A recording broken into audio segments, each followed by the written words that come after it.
Welcome to Zee Telugu news market watch. Investment ప్రతి ఒక్కరు investment ఎందుకు చేస్తారంటే మన సేవింగ్స్ అనేది ఇన్ఫ్లేషన్ బీట్ చేయాలి. మన క్యాపిటల్కి కొంత పర్సంటేజ్ అమౌంట్ వస్తే దాన్ని మనం యూజ్ చేసుకోవచ్చు అనేది ఇన్వెస్ట్మెంట్ సైడ్ ఆలోచిస్తారు. కాకపోతే ఇన్వెస్ట్మెంట్ ఈ మధ్యలో అగ్రెసివ్గా అయిపోతుంది.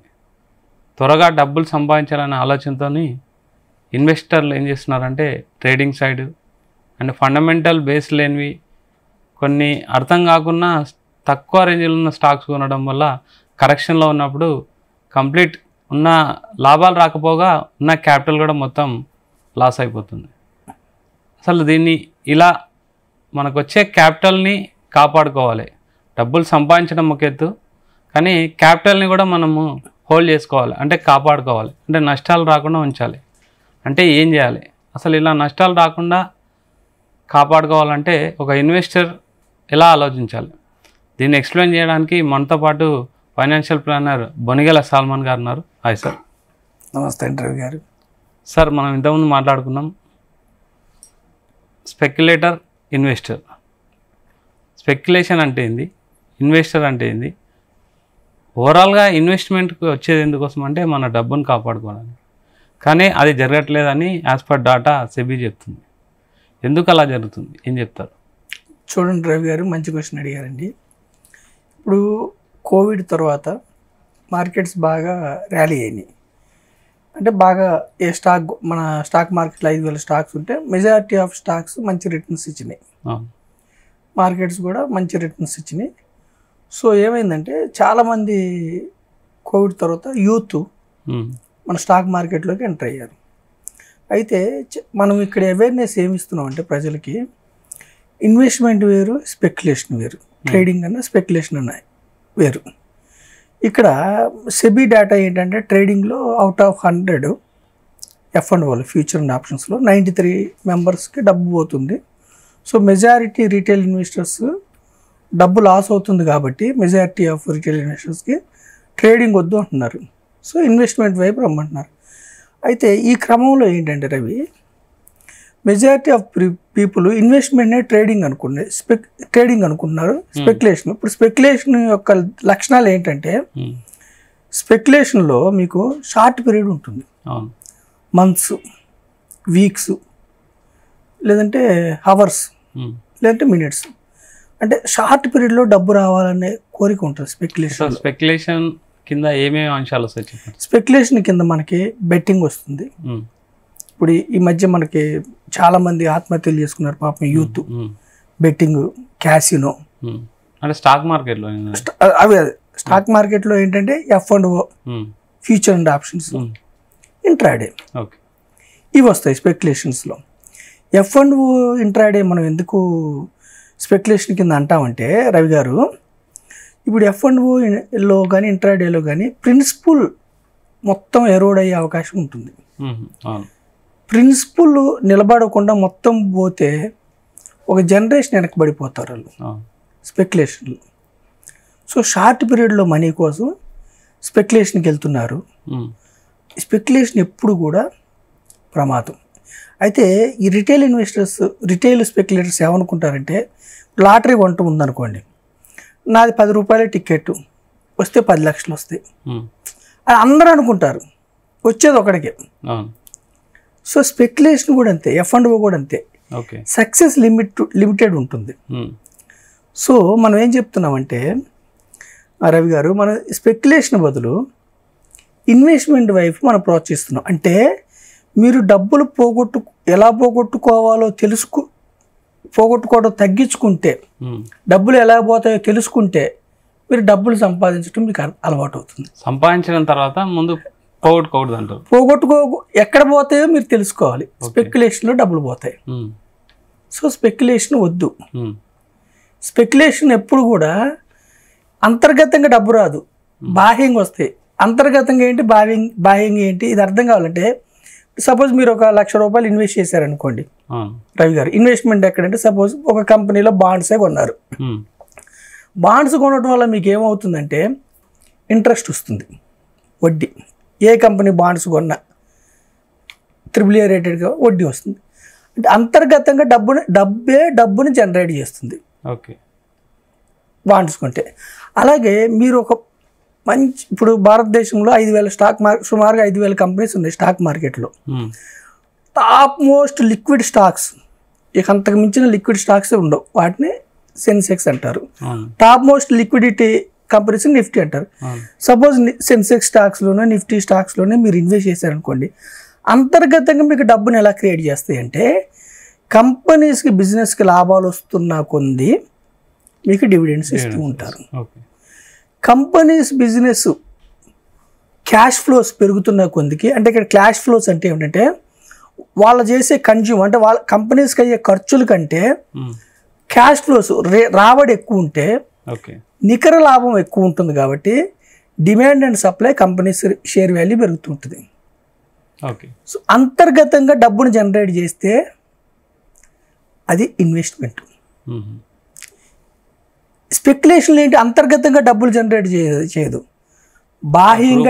బాహ్యంగా డబ్బు జనరేట్ చేస్తే. బాహ్యంగా అంటే నేను F&O పెట్టాను రవి గారు, ఈ మంత్లో నిఫ్టీ పెరుగుతుందనో తగ్గుతుందనో కాలో పుట్టో తీసుకున్నా, నేను పెరుగుతుందనో తగ్గుతుందనో, పెరిగినా తగ్గినా నాకు స్టాక్స్ నుంచి కాకుండా నా ప్రిడిక్షన్ కరెక్ట్ అయితే మీ నుంచి నాకు డబ్బు వస్తుంది. ఆపోజిట్ నాకు వ్యతిరేకంగా కాంట్రాక్ట్ ఎవరు చేశారో వాళ్ళ నుంచి నాకు డబ్బు వస్తుంది బాహ్యంగా.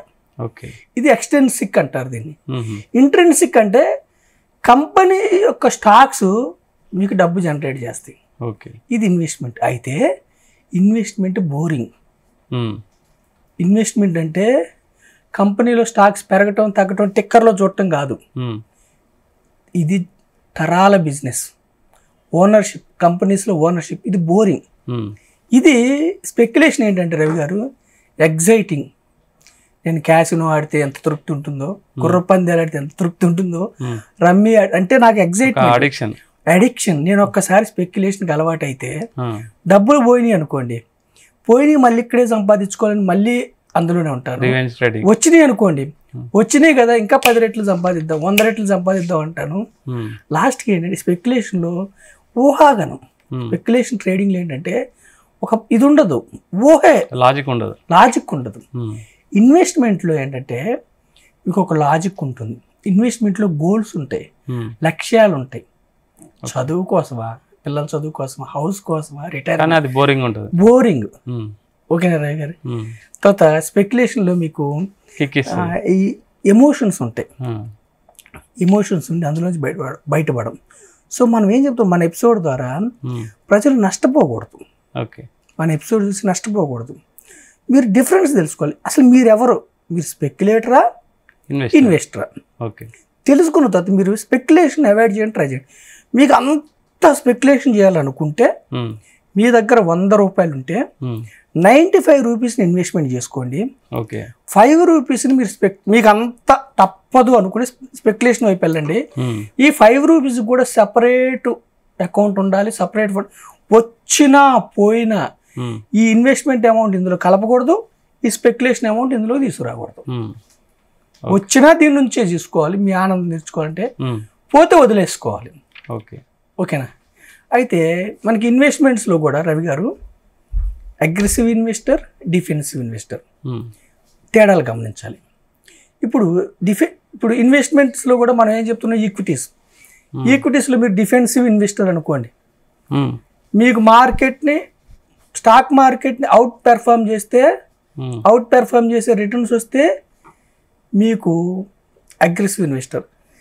సేమ్ స్టాక్ మార్కెట్లో ఏ రిటర్న్స్ వస్తున్నాయో ఆ రిటర్న్సే కొంచెం అటు ఇటుగా తక్కువ తీసుకుంటే డిఫెన్సివ్ ఇన్వెస్టర్ అంటే ఎవరు, రిస్క్ తీసుకోలేని వాళ్ళు డిఫెన్సివ్ ఇన్వెస్టర్, తక్కువ రిస్క్ తీసుకునే వాళ్ళు డిఫెన్సివ్ ఇన్వెస్టర్.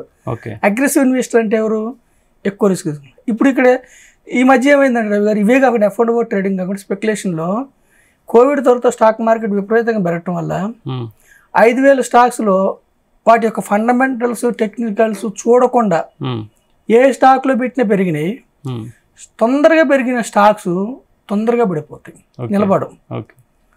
సో స్పెక్యులేషన్ అంటే అందరూ కొంటున్నారు కదా అని మీరు కొంటే కూడా దాన్ని స్పెక్యులేషన్ అంటారు. అందరూ క్రిప్టోలో పెడుతున్నారు, నాకేం తెలియదు అయినా నేను పెడతాను, అందరూ బెట్టింగ్ యాప్స్లో పెడుతున్నారు, నాకేం అంటే ఏమి నాలెడ్జ్ లేకుండా పెట్టేదాన్ని స్పెక్యులేషన్. అంటే స్పెక్యులేషన్లో డబ్బు పోతుంది, మనం ఎంకరేజ్ చేయట్లేదు.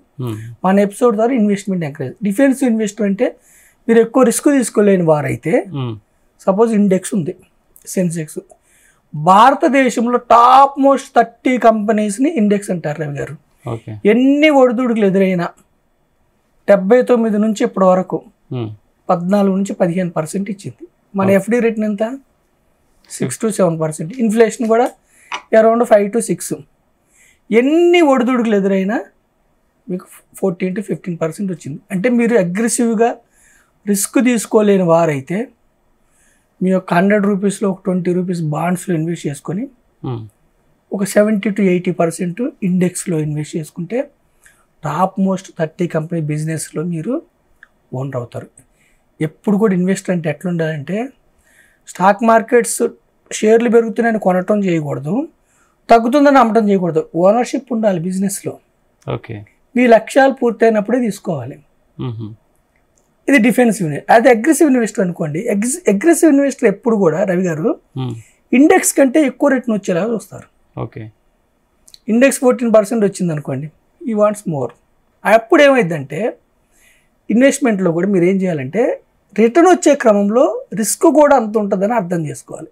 ఓకే, రిస్క్ కూడా పడినప్పుడు అలాగే పడుతుంది. డిఫెన్సివ్ ఇన్వెస్టర్కి పెరిగినప్పుడు కొంతవరకే పెరుగుతుంది, తగ్గినప్పుడు కొంతవరకు తగ్గుతుంది. అగ్రెసివ్ ఇన్వెస్టర్కి పెరిగినప్పుడు విపరీతంగా పెరుగుతుంది, తగ్గినప్పుడు కూడా విపరీతంగా తగ్గుతుంది. స్పెక్యులేటర్కి సక్సెస్ రేట్ చాలా తక్కువ, కానీ వస్తే కొంచెం జాక్పాట్ వచ్చే అవకాశం ఉంది, పోతే మొత్తం ఎరోడ్ అయిపోయి ఒక జనరేషన్ వెనక్కి వెళ్ళే ప్రమాదం ఉంది, సూసైడ్ చేసుకునే ప్రమాదం ఉంది. మన ఎపిసోడ్ ద్వారా మనం ఏం చెప్తున్నామంటే ఇన్వెస్టర్ అవ్వండి. ఇన్వెస్టర్లో కూడా కంపెనీ ఫండమెంటల్స్, టెక్నికల్స్ మీకు తెలియకపోతే ఒక ఫైనాన్షియల్ ప్రొఫెషనల్కి ఫోన్ చేసి, ఏంటో ఒక డిస్ట్రిబ్యూటర్ యాంఫీ ఫోన్ చేసి ఇండైరెక్ట్ వేలో, డైరెక్ట్ వేలో స్టాక్స్ కొనుక్కోవాలంటే మీకు పెద్ద మొత్తంలో డబ్బు కావాలి. కాబట్టి ఇండైరెక్ట్ వేలో డైవర్సిఫైడ్ ఈక్విటీ మ్యూచువల్ ఫండ్స్ అని ఉంటాయి. డైవర్సిఫైడ్ ఈక్విటీ మ్యూచువల్ ఫండ్స్లో మీరు తీసుకుంటే 50 నుంచి 60 కంపెనీస్లో మీరు ఓనర్ అవుతారు. మీ డబ్బే మీకు డబ్బును సమకూర్చి పెడుతుంది. కానీ తంబు రూల్ ఏమిటంటే రవి గారు, షార్ట్ పీరియడ్లో రిస్క్ ఉంటుంది, లాంగర్ పీరియడ్లో మీకు ఇన్ఫ్లేషన్ బీట్ చేసే రిటర్న్స్ ఇండెక్స్, సెన్సెక్స్, నిఫ్టీల్లో, ఎకానమీలో వస్తున్నాయి. కాబట్టి don't go in to speculation, go in to investment for your goals and create wealth for a longer time. ఇది మన ఎపిసోడ్ ద్వారా ప్రజలు, మీరెవరు ఇన్వెస్టరా స్పెక్యులేటర్ అర్థం చేసుకొని దాన్ని బట్టి మీరు ఇన్వెస్ట్మెంట్ చేసుకొని ధనవంతులుగా మారి ఎంజాయ్ చేయమని మనం మన ఎపిసోడ్ ద్వారా ప్రజలకు తెలియజేస్తున్నాం రవి గారు. థ్యాంక్ యూ సల్మాన్ గారు, చాలా మంచి విషయాలు చెప్పారు. సో ఇది ఒనిగెల సల్మాన్ గారు అనేది ఏంటంటే, ఇన్వెస్టర్, స్పెక్యులేటర్ రెండు ఉంటాయి. స్పెక్యులేటర్ ఏంటంటే 100లో 10 మందికి మాత్రమే సక్సెస్ అవుతారు, అది జాక్పాట్, దానికి లాజిక్ ఉండదు. ఇన్వెస్టర్ ఏంటంటే టైం టేకింగ్ ప్రాసెస్, బోరింగ్ ఉంటుంది, కాకపోతే లాభం మస్ట్గా ఉంటుంది. ఇన్వెస్టర్లో మళ్ళీ అగ్రెసివ్ ఇన్వెస్టరు, డిఫెన్స్ ఇన్వెస్టర్ ఉంటాడు. అగ్రెసివ్ ఇన్వెస్టర్ కాకుండా ఒక స్టడీ చేసి ఫండమెంటల్ స్ట్రాంగ్ ఉన్నవి ఈక్విటీ కానీ కొంటే, మ్యూచువల్ ఫండ్స్ కానీ అందులో మనం ఇన్వెస్ట్ చేస్తే మన క్యాపిటల్ రెట్టింపు అయ్యే అవకాశం ఉంటుందని, స్పెక్యులేటరా ఇన్వెస్టరా మీరే ఆలోచించుకొని లాభపడండి అని బొనిగెల సల్మాన్ గారు చెప్తున్నారు. Keep watching Zee Telugu news.